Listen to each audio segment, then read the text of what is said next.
Hello everybody, this is Dicel with Dicel's Garage. Hope you're having a super fantastic day today. I wanted to do a video that shows the installation of the new cold air intake I installed on the 2016 Hellcat. So this is the first mod that I've done to this car, and it seems to be a good one. So I chose the K&N Series 69 Typhoon Cold Air Intake. Now I chose this specifically because it says it adds about 39 horsepower out of the box without any kind of tuning or anything like that. But I'll be honest with you, I just wanted to be able to hear the supercharger. And there's a opening in the top of the hood right above the intake. And let me tell you, it did not let me down. So let's talk about some features of this specific intake. So again, it's the 69 Series Typhoon Cold Air Intake purchased from AmericanMuscle.com. The price I paid was $349.99 with free shipping, and I don't think I paid any taxes for it. As again, it says in the features that it adds up to 38.95 horsepower at 5,700 RPM. You get improved throttle response and, of course, the better engine sound, which is what I was in it for. It's supposed to utilize a free-flowing high-density polyurethane intake tube, and it features a reusable and washable chrome top filter, and it's meant as a direct fit replacement for the OE air intake system. You can drive up to 100,000 miles before servicing this thing. It's a no-hassle installation, which, it's covered by K&N's 10-year million-mile limited warranty, and this one specifically fits all 2015 to 2016 Dodge Charger 6.2-liter Hellcat models. So without further ado, let's get into the installation. So the first thing that we have to do is we have to remove the electrical connector from the mass airflow sensor. There is a white clip on the back that you have to undo first to pull this out. And once you find that and you pull on it just a little bit, it took me a little bit here, it's a little tight.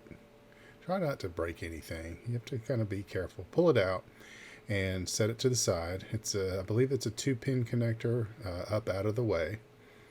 And then that is the actual mass airflow sensor there. That's going to have to be moved over to the new intake when we start using it. Now the next thing we're going to do is we're going to work on the crankcase vent hose. There's actually an electrical connector at the top here which has to be removed.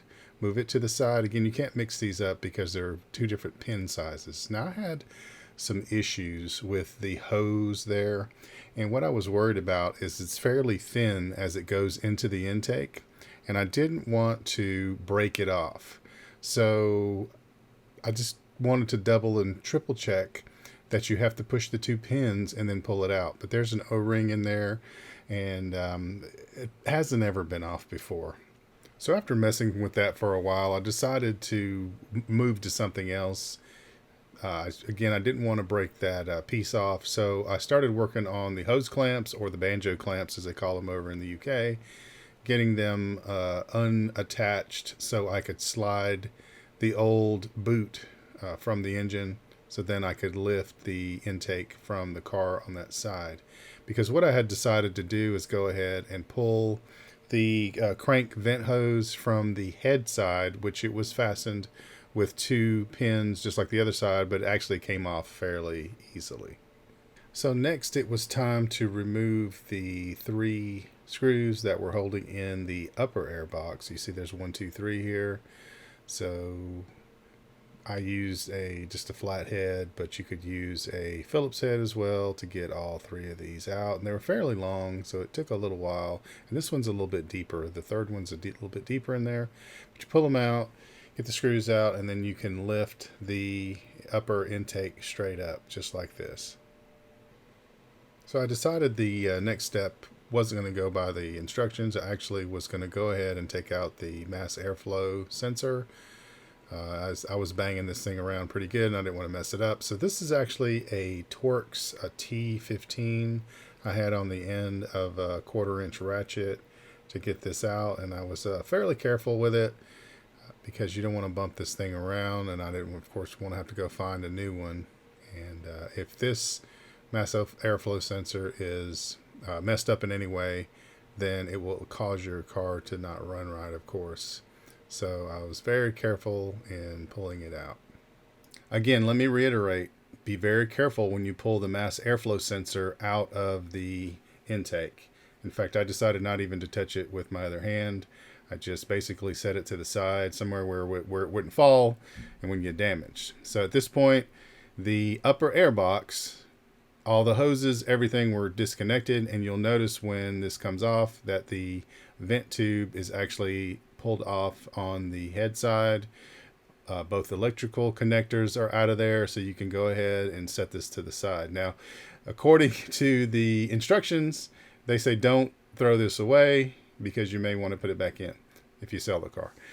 So here's basically the air filter that came out of it, which we won't be using anymore because we're going to go to the round side. Okay, so the next thing was to remove the bolt securing the lower air filter housing to the core support. This is an 8mm socket, and what I had decided to do is move the overflow tank out of the way just enough so that I could slide this lower air box towards the cab of the car. And it was rough, but I finally fought with it and got it and pulled it out. Here's what it looks like. There's that opening that was holding it in place. So the next step is to actually get the new kit put together. Some assembly is required. So this is the heat shield, and there's 2 screws for this adapter that goes on the inside here. And so basically you just have to screw those on. And then the next thing where you really have to focus is to put this what's called edge trim around the heat shield. Now, this is actually made of rubber, but inside the rubber is a metal channel that you have to fit on the edge of the heat shield. And you do have to trim it to length.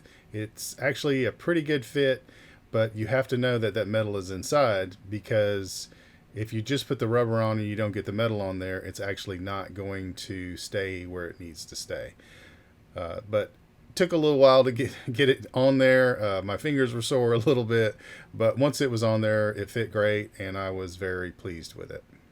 Okay, once that was done, you have to add the mounting bracket. So it just went on fairly easily. And then after that, you have to install this nut with this rubber bushing on it. And the way that works is you need to leave it kind of loose so that when you put it down into the car, you tighten it up and that bushing depresses together and actually gets thicker, and it holds it in the car. Kind of neat how they set that up.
Okay, now that you have everything tightened up, the heat shield looks like it's good. You want to tighten up this bolt with the rubber bushing on it. Don't over tighten it though. So here's a shot of basically the new intake. Here's the banjo clamps connected. There's two on each side, and I like to keep them so they're on the same level there, and try not to scratch them up because they're actually done in black. Here's a shot of the inside of the intake in case you want to know what that looks like. There is that bolt with the bushing on it. So now at this point we're ready to bring on the actual filter, which is pre-lubed. So we're going to go ahead and pop that in there, and again there's another hose clamp for that, and again I like to have them all the same across the way. Another YouTuber actually pointed that out to me, so I take care now to make sure all my hose clamps are fastened in the same orientation. Okay, so all you got to do is tighten up this last hose clamp and give it a little tug, and make sure that again it's the right orientation, and just have a look over everything one more time. Make sure you didn't miss any steps, anything. Make sure everything's tightened up, and that's about it. Okay, one more thing to note: if you're going to drive your car when it's raining, heavy raining, or if you're going to take it through a car wash, you need to put the plate on the underside of the hood that protects your air filter from water. Basically, it's a plate that comes with the kit. The kit actually comes with a Hellcat Charger and a Challenger version. I put the Charger one on because it's been raining here lately. But I found there's a second option. It's made by K&N. It's called the Dry Charger.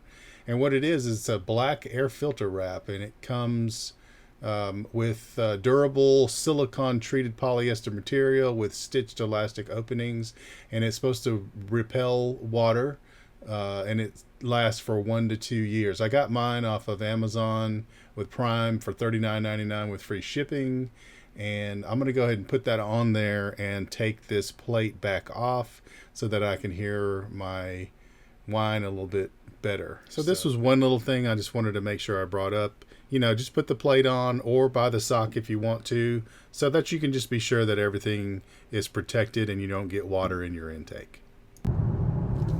Hey, so I guess I've never really done this test before. So I'm in the the Hellcat, and we just put the intake on the car, and I rolled the window down because I wanted to hear the supercharger whine. Now, I don't know how loud it was before, but wow, you can hear it now.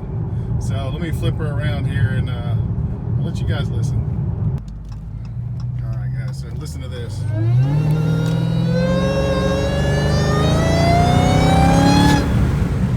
Holy moly! Woo! Jeez Louise!